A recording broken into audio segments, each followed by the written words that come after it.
For decades, drugs like LSD, MDMA, and ketamine were viewed as dangerous substances associated with recreational use, addiction, crime, and counterculture. Doctors avoided them. Governments banned them. Scientists largely stopped studying them. But today, some of the world's most respected universities, including Johns Hopkins, Imperial College London, King's College London, and Oxford, are investigating these very same drugs as potential treatments for depression, PTSD, anxiety, and addiction. The results have surprised even experienced psychiatrists. For some patients who had spent years trapped in severe mental illness, a single medically supervised treatment session produced improvements that conventional antidepressants had failed to achieve after years of treatment. So, what changed? Are these drugs really capable of healing the mind? Or is the excitement moving faster than the science? Today we're taking a deep dive into one of the most controversial revolutions in modern medicine. Let's get into it. Chapter 1. Why traditional treatments don't always work.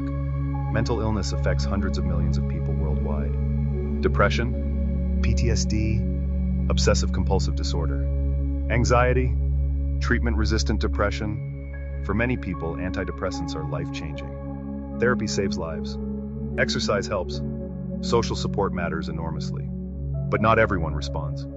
Around 1/3 of people with major depression continue to experience significant symptoms despite trying multiple medications and psychological therapies. Researchers began asking an uncomfortable question. What if we have been treating symptoms rather than helping the brain reorganize itself? That question led scientists back towards psychedelics. Not because they wanted people to get high, but because these substances appeared to temporarily change how different brain networks communicate with each other. Instead of repeating the same rigid patterns of thinking, the brain briefly becomes more flexible. Researchers call this enhanced neuroplasticity. This flexibility may create an opportunity for psychotherapy to be more effective, especially when guided by trained clinicians. Chapter 2. Ketamine, the fast-acting antidepressant. Unlike traditional antidepressants, which often take weeks to work, ketamine can reduce depressive symptoms within hours or days for some people. Originally developed as an anesthetic, researchers later discovered that low doses appeared to rapidly improve mood in certain patients with treatment-resistant depression. Scientists believe ketamine works differently from SSRIs. Rather than primarily affecting serotonin, it influences glutamate, one of the brain's main excitatory neurotransmitters. This appears to trigger rapid changes in how brain cells communicate and may promote new synaptic connections. One of the most remarkable findings is that ketamine has shown rapid reductions in suicidal thinking for some patients under medical supervision. This has made it an important option in certain specialist settings. However, the effects often diminish over time. Many patients require repeat treatments. Ketamine can also cause temporary dissociation, increases in blood pressure, and carries risks if misused recreationally. It is not a cure. It is one tool among many. Chapter 3. MDMA, healing trauma.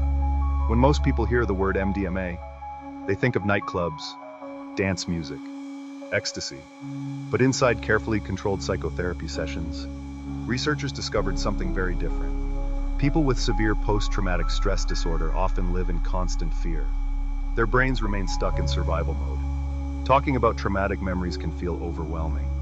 MDMA appears to temporarily reduce fear responses while increasing feelings of trust, safety, and openness. This may allow some patients to process traumatic memories during therapy without becoming overwhelmed. Unlike recreational use, clinical MDMA therapy involves carefully screened patients, controlled doses, medical monitoring, and structured psychotherapy before, during, and after treatment. Early studies reported encouraging improvements in many participants with severe PTSD, though ongoing research continues to refine who benefits most and how durable the effects are. Researchers continue to investigate long-term safety and effectiveness. Chapter 4. LSD, rewiring the mind.